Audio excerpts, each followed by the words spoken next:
وما ارسلناک الا رحمتا للعالمین۔ اما بعد، وہ آئے کہ جنہیں لکھیے رہنمائے افضل رہبر اکرم، وہ آئے کہ جنہیں کہیے زندگی کا محسن اعظم، مبارک ہو زمانے کو کہ ختم المرسلین آئے، صحاب رحم بن کر رحمت للعالمین۔ حضرات،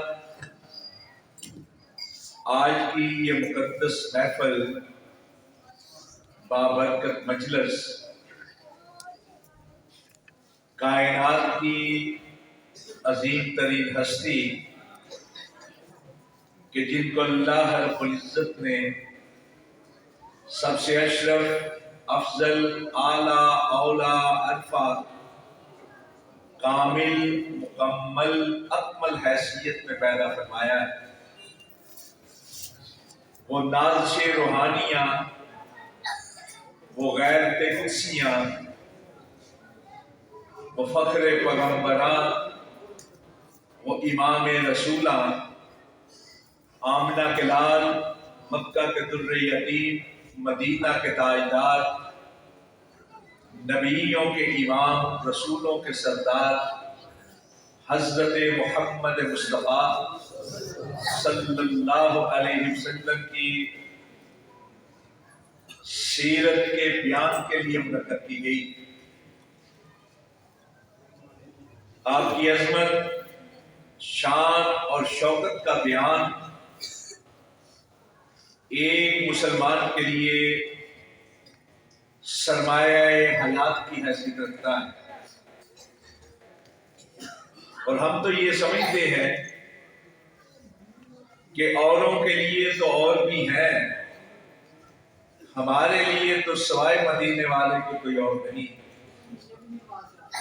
اس لیے ہمارے علماء کرام، خطباء اعظام اپنی گفتگو کا آغاز بھی مدینے والے سے کرتے ہیں، اختتام بھی مدینے والے میں کرتے ہیں، اور ان کی ساری کی ساری گفتگو سونے مدینے والے کے حوالوں سے مزین ہوتی ہے۔ اور جہاں تک بات ہے مجھ جیسے ایک طالب علم کی، تو میں اس بات پہ اتراتا ہوں کہ میری نظر کے سارے نظارے، میری فکر کے سارے دھارے، میرے عزم و یقین کی منزلیں، میرے وہم و گواہ کے قافلے، میرے نالے نیم شب کا نیاز، میرے دل کی پوشیدہ بےتابیاں،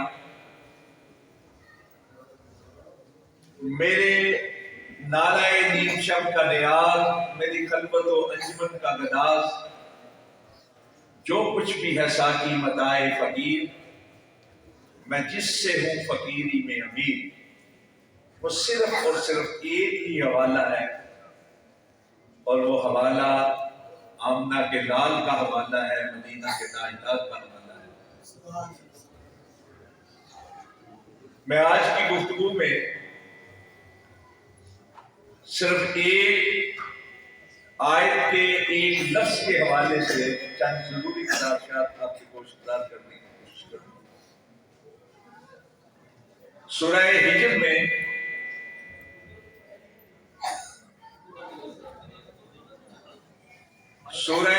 میں آیت نمبر 72 میں اللہ رب العزت ارشاد فرماتے ہیں لَعَمْرُكَ